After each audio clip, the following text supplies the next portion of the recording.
এবং অবশ্যই আমরা সেই গন্তব্যে কখনো পৌঁছেও না, সেই জন্য একই কথা বারবার পুনরাবৃত্তি করতে হয়। কিন্তু বিচারের সাথে শুধু আসলে দোষী ব্যক্তির দিকে তাকালে হবে না, যে ভিকটিম, যে ভুক্তভোগী, তার জন্য কি হচ্ছে সেই ব্যবস্থাগুলো আমাদের আইনের ওভাবে অত পরিষ্কারভাবে দেয়া নাই।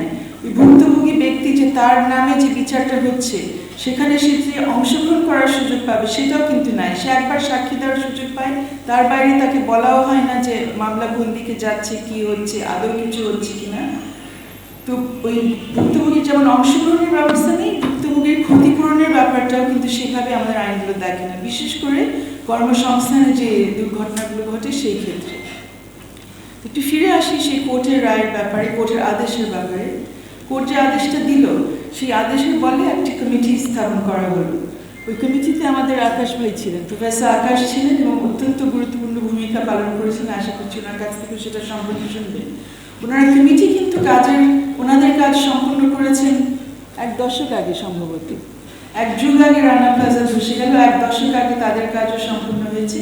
কিন্তু এই 10 বছর ধরে শুরুতে আমরা কোর্টের যেরকম অবস্থা দেখলাম, তারপরে ওই অবস্থা যে কোনো কারণে হোক আমরা আর দেখিনি।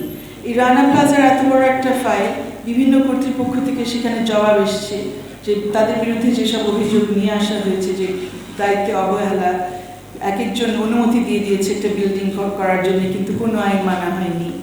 সেখানে কারখানা চলছে, কারখানার পরিদর্শন নিয়মিত করা হয়নি। সেই দিনে কেন শ্রমিকরা কারখানায় ঢুকলেন সেটার ব্যাপারে কেউ কোনো ধরনের সতর্কবাণী কিছু দেয়নি। এইসব বিষয়গুলো তো সামনে আসবে। অনেকের জবাবগুলো সেখানে পড়ে আছে, এত বড় একটা ফাইল। কিন্তু ওই ফাইল কোর্ট থেকে কোর্টে ঘুরে কেউ আর ওই ফাইলগুলো খুলতে চায় না। সবার মনে হচ্ছে এখানে এটা খুলতে গেলে অনেক প্রশ্ন, সেখানে কিন্তু অনেক প্রশ্নের জবাব আমরা সেখানে পেয়ে যাবো। আজকে যে চমৎকার একটা লেখা আমরা পেয়েছি যেখানে আসলে রানা প্লাজার পুরো ইতিহাস এবং রানা প্লাজা আমাদেরকে কি শিক্ষা দিয়েছে, রানা প্লাজার এই ভবন ধসের মাধ্যমে এতজন নিহত হওয়ার পরে, তাদের ত্যাগের পরে কি পরিবর্তন বাংলাদেশে এসছে এবং কি আসে নাই, সব কিছু আপনারা এখানে পাবেন। কিন্তু এটা তো একটা বক্তব্য এখন পর্যন্ত। একটা আদালতের মাধ্যমে আমরা চাই যে এগুলো একটা স্বীকৃতি পাক, অফিসিয়াল একটা স্বীকৃতি চলে আসে। কিন্তু সেই স্বীকৃতিটা পাওয়ার সুযোগটা আমরা এই 10 বছর ধরে খুঁজে পাচ্ছি না। আজকেও শুনে এসেছি আদালতে একটি কোর্টে আমাদের বিষয়টা হয়তো উঠবে, ফাইলটা আরেকটি কোর্টে আছে। যাই হোক, অনেকগুলো প্রক্রিয়াগত অনেক ধরনের সমস্যা, এগুলো আমাদের সমাধান করতে হবে। কিন্তু যে ব্যাপারটা নিয়ে আমরা আজকে সকালে জুরাইনেও যখন সবাই শ্রদ্ধা নিবেদন করতে গিয়েছিলাম, ওখানেও যে কথাটা উঠেছিল যে বিচারের ব্যাপারটা, আমার মনে হয় আপনাদের শুধু আমাদের কয়েকজন আইনজীবীর উপরে ভরসা করলে হবে না। আমি একা না, আমি ব্লাস্ট, আমরা আইন সালিশ কেন্দ্র, আরেকটু কয়েকটা সংগঠন মিলে আমরা একটি জনস্বার্থ মামলা পরিচালনা করছি। সরকারি নিয়োজিত পিপিরা এই মূল মামলাটা, যেটা হত্যার মামলাটা বা যারা নিহত হয়েছে তাদের ব্যাপারে যে মামলা, তারা পরিচালনা করছে।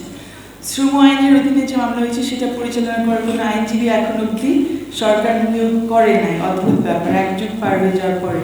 তো আপনাদের পক্ষে থেকে দাবি তোলা উচিত যে কারা এই বিষয়গুলো দেখছে, রাষ্ট্রের পক্ষে সর্বোচ্চ পর্যায়ে যারা আছেন তারা আদৌ কাউকে দায়িত্ব দিচ্ছেন কিনা এই বিষয়গুলো সমন্বয় করার জন্য, নাকি এগুলো আরও 1 যুগের জন্য এইভাবে কিন্তু ভাবাচাকা খেতে থাকবে, এক একজন এক এক জায়গায় দেখবে, কোনো সমন্বয় হবে না। আর আপনাদের কাছে আরেকটা বিষয় একটু অনুরোধ রাখবো যে এখানে আমরা যে বিচার প্রক্রিয়ার মধ্যে আছি সেখানে বাংলাদেশে অবস্থিত যারা আছেন তাদের বিরুদ্ধে এক পর্যায়ে হয়তো ব্যবস্থা নেওয়া হবে, অথবা আমরা জানবো তাদের দায়িত্ব কতদূর আছে এবং তাদেরকে কতদূর জবাবদিহিতার মধ্যে আনা যাবে।